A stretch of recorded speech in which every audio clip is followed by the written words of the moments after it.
Hello and welcome back to the finals at the Game Shop Aldershot, where this week we have Misha on Kroxa, Titan of Death's Hunger, versus Zach on Bello, Bard of the Brambles. Right. I'm excited for this game. Misha has actually been in the finals before, Yes. but the gameplay was limited and it wasn't very exciting, so we didn't actually upload a video for it. It was So this very is his first one-sided. time on the channel. Yeah. And Zach has been on the channel a while ago. He won our Foundations pre-release, but we've not seen his Bello deck on the show before.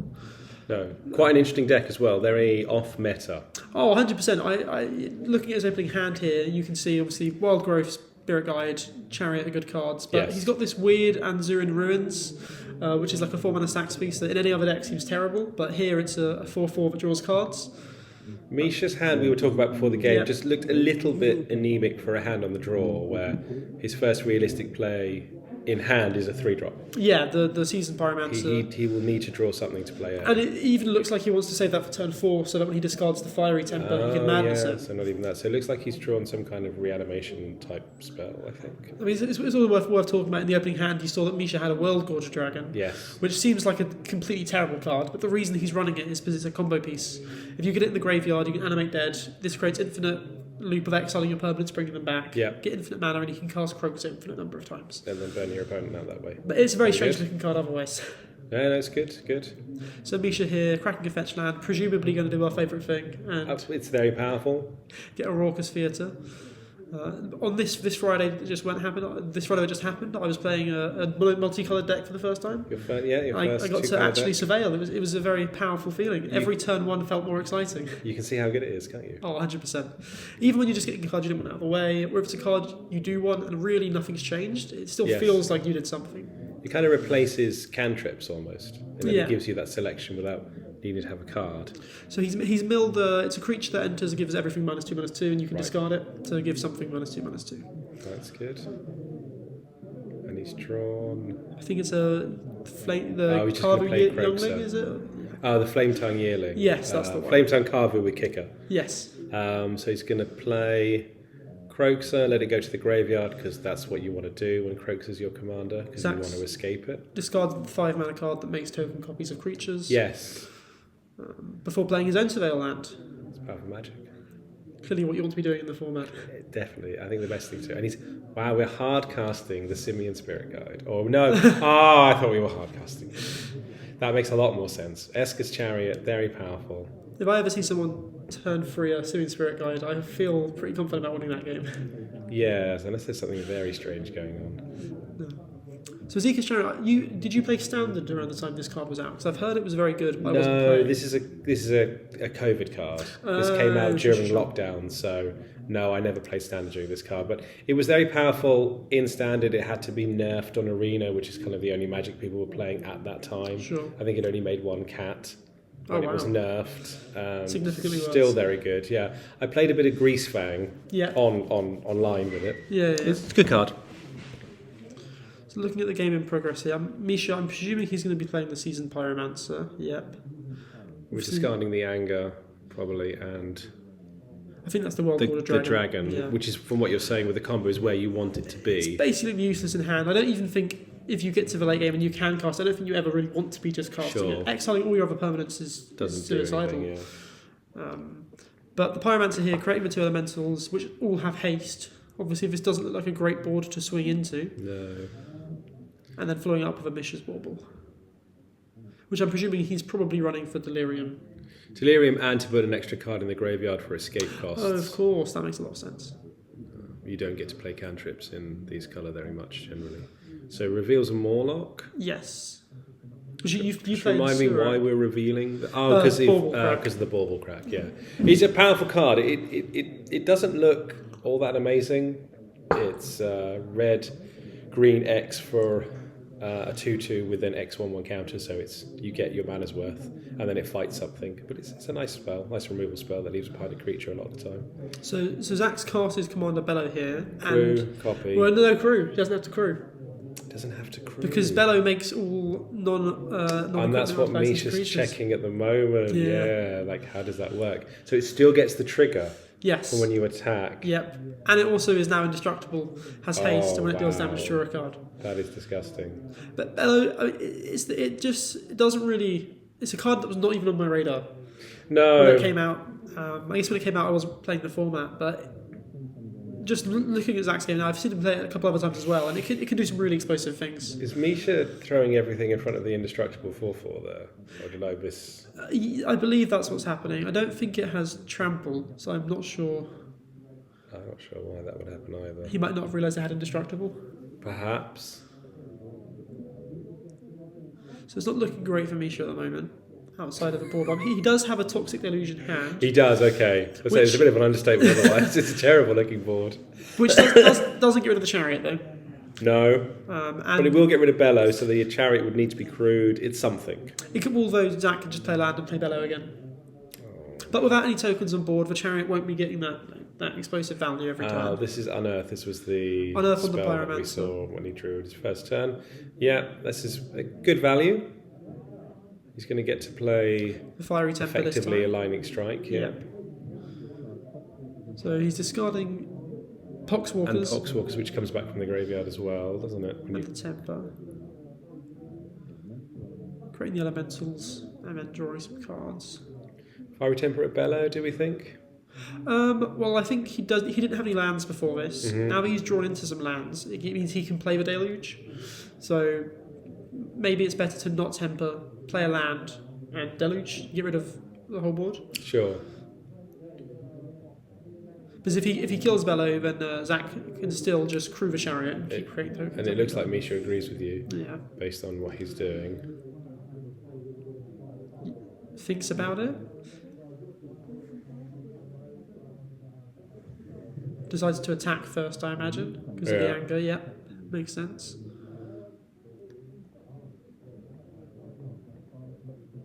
Trades the Pyromancer for a cat. Hits Zach for 2. And even after the Deluge, it doesn't feel great for Misha. No, this doesn't look good. As you said, Bello could just come straight back down again with another land drop, assuming that Zach has one. And if Bello does come back down again, Misha has no blockers, so when Chariot hits, Zach will get to draw that card. It looks like Misha's got a Lalia, which is not a great card on defence. Not at all. And another black card I don't think I can quite make out. And just a mountain. Yeah. Seems to be. I think there was some confusion. Someone else was watching the game and asked Misha if he'd drawn the cards for Pyromancer. So Misha was just clarifying that he had drawn the cards. Right, okay. So, Zach did have the land. Yeah. Like it might have been top decked, but it doesn't really matter. Gives him the opportunity to play Bello again. I not knowing what's in his hand, it doesn't seem like a bad, unless he has something really, really good. Yeah, there we go. Just playing the Misha's Bello. tapped out. There are some interactions like Pyroclasm that could happen, but yeah, it seems like a good attack. And then Zach obviously gets to draw another card. The amount of... There's so many words on that commander. Yeah. I think it's so easy to... It gives haste, indestructible, and whenever it deals damage, draw a card. I don't think it needed to have all that. It probably didn't need every single one of those things. Right. What is Misha's follow-up? Praying? Thinking about what he's going to do in game 2. Yeah. Regretting keeping that hand? Yeah, in formats where you have sideboards, this is the kind of situation where I would just be thinking about what my sideboard options would be. Yeah, I know. At this point. So Overlord of the Baelmerk was the black card in hand. Yes. He drew Fable of the Mirror Breaker for the turn by the look of it. Overlord does block Chariot well. You can block it every turn. Yes. Assuming that there's no interactions. While we were talking about it, it's really interesting how Overlords work in Zach's deck. If you cast an Overlord with Impending, it'll still be a 4/4 creature because of Bello. So you get the ETB and the attack trigger in the same turn because it's got haste. Yeah. They seem like auto includes in 100%. this deck. It's kind of disgusting, really. Kind of. They're very strong. They're also very strong in the Animatu deck as well, where they can be... The commander can blink them, so you can play them for their cheaper cost and then still have the creature. There's a lot that you can do with these Overlords. Well, it seems like Misha's got back his serious season Pyromancer, which he proceeds to play for the again. third time this game. Get Going to use full the value. MVP. Zach seems to ambition he plays an enchantment that will turn into a 4/4 creature. Street Riot. As long as it's your turn, get trample as well. Brutal. And the +1 is brutal because of the 5/5 blocker. Can't block every turn anymore. And this is a lethal attack. So you probably should just attack with Bello in this spot as well because it is just a lethal attack. Yes. In fact, it would have been lethal had Bello attacked. Unless I'm missing something. No, I don't think there's really anything to play around. If Misha had something like a Snuff Out to kill Bello, it would just stop the enchantments from being creatures anyway. So Yes. I don't really think there was anything that you risk by swinging with Bello there. Although probably, in the grand scheme of things, likely not to matter that much. No, when you're this ahead, yeah. If you get the opportunity to win the game, you probably should take it. I've heard that's the aim. So I think Misha's just going to be playing a Seasoned Pyromancer again, digging for an answer. I think he said to me, we spoke about the game, he was saying that he was basically just digging for some way to reanimate the World Gorger and get the combo off. And he felt like that was his only real way of winning this game. Probably. Even if he finds a removal spell for Bello here, it still doesn't do him a lot. Because 7 mana we're 1 mana off, yeah, and then the animated creatures have trample, so these chump blockers do nothing. The 2 mana is enough to animate dead if he draws into it. True. Doesn't look like he did, so he scoops up the game. Okay. That's well done, Zach. Hopefully game 2 goes better for you, Misha. Hi guys, and welcome back to the finals. Zach won game 1, so Misha is now on the play. Let's take a look at his opening hand. Yeah, so a much better opening hand than I think Misha kept in game 1. Like you were talking about off camera, lower converted mana cost, things to do early. Up to 3 lands if he wants to play the double-faced card as a land. Malika Rebirth also works really well with his commander as well to get that double trigger. Yeah, that's good. Zach's hand, on the other hand, looks a bit slow. Only 2 real lands because the Maze of Ith doesn't tap for mana, and everything else is just mono 4-drop. And no green. An interesting keep. Yeah, maybe, I think Zach said in the notes he sent to us after the game, he felt a bit overconfident. He's played against this deck before, he went 2-0, just won game 1. Yeah. I can see that. And he's ripped a good opener there. He gets his green straight away. Yeah. If he can find, I don't know what acceleration Zach runs apart from what we saw in game 1. He's got a fair amount. I know he's got a few 1 mana. We had a conversation when he first built the deck. So Zach's actually relatively new to Magic. When he first built the deck, he was running a lot of 2 mana dorks, and I had a conversation with him saying you need to cut all of these and put it in they don't work in his deck, do they? Because you want to play your 3-drop on turn 2. Yes. So he just so I guess he's already missed the boat on playing acceleration unless he gets his Simian Spirit Guide or Elvish Spirit Guide, which I'm assuming he's playing back as well. Yeah. So Misha here is doing again our favourite thing, playing a Surveil land, bidding a swamp, deciding he has enough lands in hand. Makes sense. And I presume he's going to play the Vampire this turn, but we'll see. Like you mentioned, the blood token then turns on a lot of his other cards. Yeah, it means he can discard the Fiery Temper, use it as a removal spell. He can... What was the other card? The Phoenix. He could discard the Phoenix if he wanted to. Pay the 1 mana reanimate type cost on it, the bestow cost. So Misha's cracking the fetch, and I think he's just shortcutting here, playing the card first. Yep. It's an unacceptable thing to do. I think FNM, that's a completely acceptable thing to shortcut, as long as your opponent is understanding what's going on. I think, the important thing is you have to declare the card you're going to search for. You verbally announce what you're doing, and then just carry on with the game. So again, Bloodtime Harvester is a card that when it was in Standard, I didn't understand why everyone was running it. It doesn't read as strong. But watching some gameplay with it is insane. It's so much value. It's like... A 3-2 for 2 is actually still quite good stat line. Yeah. It hits pretty hard. And it can trade up. It can trade up. It can be used as a removal spell. It creates 2 permanents, which has all sorts of synergies with artifacts that exist in Magic. Gives you card selection, discard outlets for animation decks. A good one is, I used to play Cat Combo. Oh, yes. Cauldron Cat. And so the blood token, you can sacrifice it to the 1 mana. Yeah, of course. 2 mana, sacrifice a artifact, make a treasure, draw 2 cards. There's loads of things you can do with the blood token that's beyond just what's printed on the text. So Misha here decided to play the Malika Rebirth as a land. And get in for 3. It's pretty good. Zach's done nothing for the first 2 turns of the game, so Misha must be feeling better after his loss in game 1. Definitely looking a lot stronger than the first game. He's playing the unmarked grave. Put something in the graveyard, that's good. Wonder what he searches for here. I'm wondering if he drew a reanimation. I haven't quite seen everything he's drawn since the game started. If he has an animate dead, he presumably gets World Gorger, but no, he said he grabs the Skyfire Phoenix. Which he just gets itself out of the graveyard. Much easier. It's quite free. He plays his 2 mana commander, gets a free flying haste. Seems like a strong card. Yes. Especially in this deck where he's going to be casting his commander over and over again. Indeed. Yeah, no, very good. Very good. Before passing over to Zach. Playing his third land and just playing his commander. It's interesting, in some of the games I've seen him play before, he kind of waits to play Bello until he's got some enchantments already in play. It sort of it doesn't do anything by itself, does it? We talk about how many words and how exciting it is, but by itself, it doesn't do anything. I mean, on this board state, it's not like it's a blocker. He's never going to block Bloodside Harvest with it unless he's about to lose the game. Caesar Pyromancer's back again. Caesar Pyromancer's back again. Misha has a new favourite card, it seems. So the Phoenix and the... Yeah, that's very good. This must be a bit back-breaking for Zach. Yeah, he's not playing Bello again on curve next turn, is he? Like he was in game 1. We'll give him the option to turn 4 play an enchantment, and then turn 5 play the Bello to get the value out of it. But I guess that he's under the gun a bit. But the only land I know about in his hand is Mazavith, which doesn't really help here. Should there be 2/1/1 elemental tokens in play, or am I forgetting how Season Pyromancer works? He discarded 2 non-9 cards, didn't he? He did, yes. Perhaps Misha forgot. Perhaps. Unlike Misha. No, yeah, he definitely discarded 2. Maybe he played one of them was Fiery Temper. Like the other one, I'm not sure about. But there should at least be 1 elemental. But the Phoenix was the other card he discarded. Oh, yeah, there definitely should be 2 elementals. Yeah.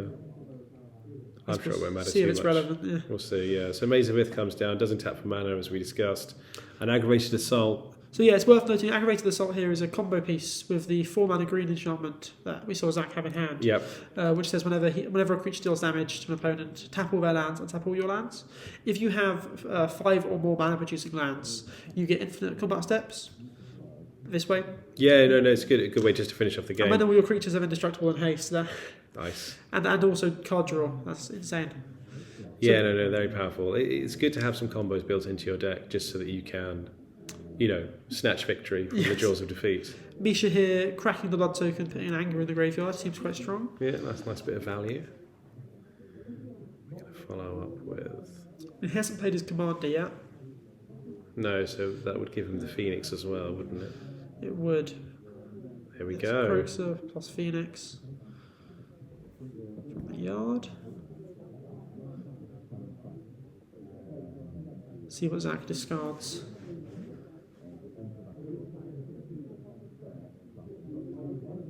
So there's 3 from that, 6, 8 damage, Mazavith, so it's swinging for 5 this turn it seems.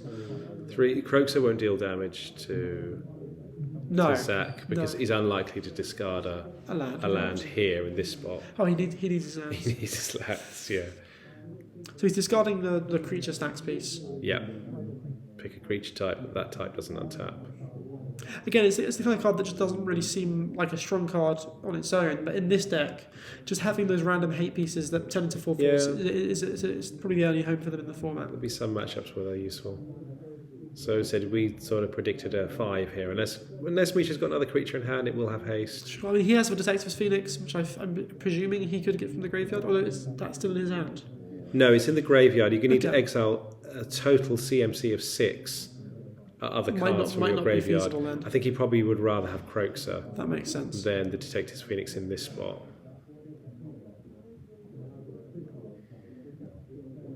So this is the 4 mana 1/1 with Indestructible. When it attacks, blocks, or becomes a target of a spell, deals damage equal to its power. Yeah. Really strong include in this deck because with Zach's commander in play, it's just a 4/4. Yeah. Bello doesn't care if it's already a creature; it becomes a 4/4, which can be beneficial or bad if it's a bigger creature. But this seems like a very strong include. This seems like an auto include in a Bello deck, yes. Especially because he still gains the ability to monstrous it, and then it's just attack, deal 9 damage. Yeah, because the monstrous is 1/1 counters on top of the base 4/4. Yeah, no, almost made for the deck. 100%, and it came out the set after. So. Yes, indeed. Someone on R&D knew what they were doing. I think so. Someone likes Bello. Well, I mean, I think actually after watching these games, I quite like Bello. It's a very unique deck. I like unique decks like this. Yeah, I like the off-meta stuff. We see quite a bit in the shop of people playing what you might consider off-meta, and it's good. It's good. It's not all spiky top 8 deck lists. Only a couple. Only a couple. So, Kroxa being escaped here. And because of the anger has haste, so that's going to be 2 triggers this turn. That is brutal. Very nice. Yeah, I feel like this game's pretty solidly Misha's now. I think so. We're at 9. Maze of Ith will untap something, probably the Kroxa. Yeah. The Indestructible 1/1 will get in the way of something else, but yeah, let's discard a card and then discard another card on attack. Yeah, this just doesn't look good. No. It's attack trigger, so Misha didn't need those 1/1s in the end. Block the Kroxa makes sense. We're not using the Maze of Ith on anything. Presume. We're going to resolve the attack trigger first. Yeah. Yes, that's true. So Zach has 3 cards in hand, going down to 2. So how was your Friday, by the way? I was trying a new deck. Yeah. I was trying. We talked about it on camera. How I used to play Kinnan in traditional EDH. We call it that. And I thought I would try it in the Duel Commander version. It didn't go as well as I would have liked. But I will tinker with the deck and I'll keep trying it, I think. I want to try something new, and I think combo is quite a different angle from how I've generally been playing a lot of Counterspell.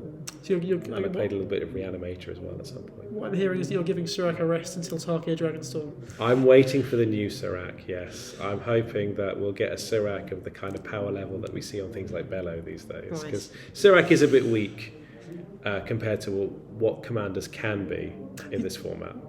When I first played against it, I thought, what is Adam doing? He's not taking this format seriously, but your deck, I found it is an absolute menace. I think Surak was good for the deck. I like I said, it could look a little bit casual, but it definitely wasn't the intention. No. So actually you're playing Abstergo Entertainment. It's an Assassin's Creed land. I don't know many cards. It can get a historic card from his graveyard and exile graveyards. Okay, fine. Oh, so nice. That way, if Bello ever gets too expensive, he can choose to put it in the graveyard, bring it back, and also hit on graveyard if there's a reality deck playing against. Not irrelevant here with the angers and stuff in the graveyard, but I feel like it's too late at this point. Yeah, I guess another good thing about playing a 2-colour deck is you can play a few of these utility colourless lands, which I found in a 3-colour deck there wasn't a lot of room for. No, I mean, being known for playing monocolour, I get to play quite a lot of them. You can play quite a few, yeah. The ceiling's quite low. The floor is quite low even. So Zach's at 4. Misha's been showing us a Chain Lightning in hand as well. So this doesn't bode well. I think we're probably moving on to game 3 pretty quickly. Origin of the Hidden Ones. Card. It's a removal spell, create some tokens. It seems good in this deck. Yes, and then it's also just a 4/4 as well, which wasn't the original intention of the card, but certainly is there. Basically, a make your own Flameton card. Kind of, with haste. With haste. So an Oilifon? Yes. So that will give something else trample and +2. And it has haste itself because of the anger. And there still has enough mana to play Chain Lightning post combat. Oh, wow. And I mean, there's four attackers, 1 blocker and an untap. This is a lethal swing. I think he's given the Pyromancer the trample. Makes sense. Triggering the Kroxa to discard Zach's last card. And yeah, that's the game. And that's it, yeah. Nice. Well, best luck Very good. In game 3. See you in game 3. Right, welcome back to game 3. All to play for. So Misha won the last game. So Zach is now on the play, 1-1. The scores of doors. This is the important game. Indeed. I think Misha takes a mulligan. Yep. We're going to look at Zach's hand first. He's on the play. Orcish Lumberjack, Fanatic of Ronus, some acceleration there. This looks better. This looks pretty good. He'll find something expensive to play. There's deck's full of it. I think you want the acceleration more than you want the payoff, don't you? The Plaza of Heroes is one of those good utility lands you were talking about. It can protect his commander. This one, I understand. I wouldn't want to go to 5 either. It's not a great. I'd be tempted to go to 5 here. It doesn't do anything. I don't think either way. You're right. It doesn't really do. You got the Surveil, but that's. I guess he can always turn to Kroxa, so he's always got a turn to play, which isn't bad. Kroxa's a so turn 1 Surveil, turn 2 Kroxa. Maybe it's not that bad. Yeah. We'll see. Zach leading with Mountain Lumberjack. So remind me, this is Sacrifice Forest to add 3 mana in any combination of red or green. Wow. He sees a lot of play in CDH. I can see why. I think it's a very strong card. Yeah, nice flavour as well. Turns your forest cut to down black a tree lotuses. and turn it into energy. So Surveil, turn 1 as predicted. Gets rid of the Inquisition. When I watched the game back, Misha says not against your deck before bidding it, because obviously Zach's deck is full of 4 and 5 drops. Makes sense. Makes sense. That's good heads-up thinking from Misha there. So I wonder if we get a turn 2. I was wondering that as well. I don't think it's very good though with the Spirit Guide. If he plays the Commander turn 2, Yeah. he can't play a 4 or 5 drop. on turn Exactly. 3. He can't curve into what he wants to Probably do. playing the Fanatic is just a better play. Yep. Makes perfect sense. So next turn, how much mana could he have with the Spirit Guide? So you could have play a land 3, 4, 5, 6 with the Lumberjack, 7 with the Fanatic, 8 with the Simian Spirit Guide, or am I miscounting yes, somewhere? yeah, 1, 2, 3, 4, 5, 6. I think it's 7. Oh, 1, 2, 3, 4, 5, 6. But enough. 8 if he plays a land, yes. So enough to play Bello his Commander plus 4 or 5 drop, yeah. an expensive card. Oh, okay, let's see. So we've drawn a 2-drop. That's nice. Smuggler's Copter.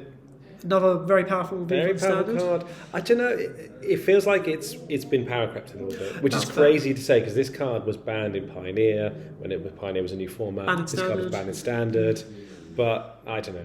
I remember being a new Magic player coming to FNM, playing with Smuggler's Copter, and I think I was playing it unsleeved, and people were like, you need to sleeve that card. And I also had a Challenger Torch for, No, it's good. sleeves are important. They are. They're cheaper to replace than the cards. 100%. Looks like we've given up on the World Gorger combo. Yep. We've pitched it to Fury, which totally makes sense. Get rid of some of this mana acceleration that's actually It's going awkward on. that the 2-drop had 4 toughness, so he couldn't get rid of both creatures. But what else is he going to do in this spot? It's another card in the graveyard. Helps with getting Kroxa back eventually. True. Playing out the Guardian Project. So using the Simian Spirit Guide to play the Guardian Project, but he'll get that card disadvantage back fairly easily with Guardian Project because looking at the way Bello was worded, this sort of works. Yes. So 4 mana enchantments and artifacts, they are creatures when they enter the battlefield. They're not creatures on the stack. Again, it's But they're a creatures. lot of text. Yeah. I'd assumed it would be like at the beginning of combat, turn them into creatures, but it's not. It's not. But it's that. just during It's your just during turn.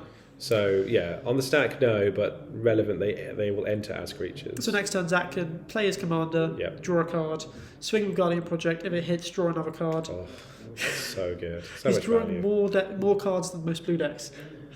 And what did we play? We played Kroxa. Kroxa and we're just the triggers on the stack and we're Triggers waiting on to the see what gets discarded. Obviously, resolving the discard one before the escape one, and I believe he's going to crew the Smuggler's Copter before sacrificing. It's a nice little trick that you can do, yeah. Which Titan is the most powerful, in your opinion? With, Uro yeah, so how is it not Uro? or Flage? People are throwing spikes. Oh, okay. I was thinking between Kroxa. I'd kind of forgotten about Flage, Yeah. but Flage you shouldn't forget about. It's very powerful. I've never played with Flage. I think that's why it's not on my radar. Sure. But I've seen people like Spike Uro say is it's stronger. Yeah. Oh, really? Stronger than Uro?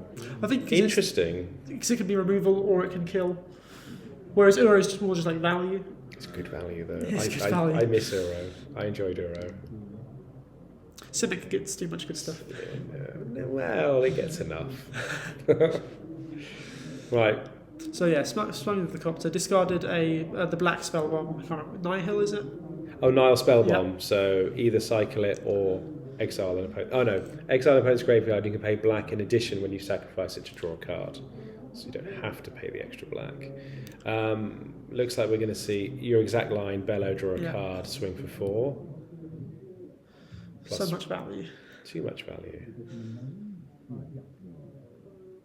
Maybe swing for 5. He doesn't have a forest. He can't tap the Lumberjack for mana. Might as well get in for the extra. Yeah, there we go. I think so, Extra yeah. damage in. And then you were telling me you played against Misha. I did. So I played This Misha night. round 3.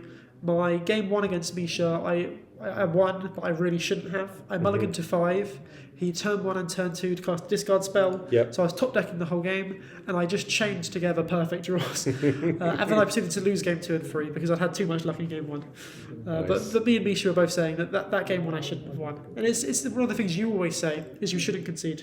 You Obviously, shouldn't, yeah. time considerations are a thing. If the game's going long, you might want to concede to preserve time. Yes. But when you're early into a game, you shouldn't just concede because you feel like you're behind, because it's always possible. I think when we played, didn't we? I lost to you. You did, But I you think the won one of game I games. won Yes. looked unwinnable, but you just didn't have a counter. I I was considering conceding because I thought, well, there's no way this is going to resolve. I think it was that I'd over evaluated my advantage, and I proceeded to tap 2 blue lands so I could only keep up 1 counter spell, not 2. Right. Countered your first spell, then you just played a Walking Ballista, and I was like, oh, guess I lose. And I think that was everyone's favourite 3-mana creature. Seasoned Pyromancer. Seasoned Pyromancer back again. For Real another MVP go. for Misha this game. And I think he's going to discard a familiar-looking card to it as well. We got the elemental tokens this time, discarding another. Yep. Another Fiery Temper. That's the one. I couldn't remember the name of it. I'm presumably killing Bello. I would have thought Lumberjack could be a target, but yeah, I would have thought Bello. And Zach plays the Tamiyo safekeeping to keep it around. I know he said to me that this turn he was considering either playing a 4-drop or playing the Bello and hoping to top deck some sort of protection or removal, and it seems like exactly he got lucky. What he did, yeah. Safekeeping again, a very strong card. I like it. It covers all your bases, and the 2 life is a nice cushion. Oh, 100%. It's relevant. Life gain cards aren't really worth running for their own sake. No. But incidental life gain is always nice. Yes, lifelink on creatures, gaining life off spells and creatures, especially in a 20 life format. So Misha here is held priority after the safekeeping, cycled the Street Wraith. I presume he's hoping to draw a snuff out or something, but presumably he whiffs. It's always good to check all your outs and not just let something resolve. So we're looting off the Copter. Yeah. Looks like we've got a Fabled Passage, which is going to the graveyard. Is that the Dread Return in hand? It looks... I couldn't figure it out. I thought it was Bowmaster was saying. We got the Flame Tongue Yearling thing again, the Flame Tongue card. How does that one work? Is it multi-kicker or is it just regular I think kicker? so. Without having the card in front of me, I believe you can pay 2 mana kicker, multi-kicker, and each one gives it 2/1/1 counters, and then it does damage equal to its power. So for 4 mana, it does exactly what Flame Tongue Carvu does, I think. Zach here playing a Path of Annihilation, giving him 2/01 Eldrazi's, which normally you sacrifice for mana, but the Path means he can tap them for mana instead. Yeah. And then swinging in for 8. Oof. Again, not swinging in with Bello. Oh no, sorry. This time there's a 2/2 and a 1/1 in play. Yeah, makes a lot more sense. Yeah, that makes a lot more sense this time. Wouldn't like to be Misha in this situation. I mean, his outs don't really feel like outs. I think the good thing about Bello is it's really hard to interact with the enchantments. Yes. Right, I don't think people are running much enchantment removal. Killing Bello is good, but then they just replay Bello. Replay it. I think you really need to have instant speed interaction to kill it during their turn after they move to combat. Yeah, it makes sense.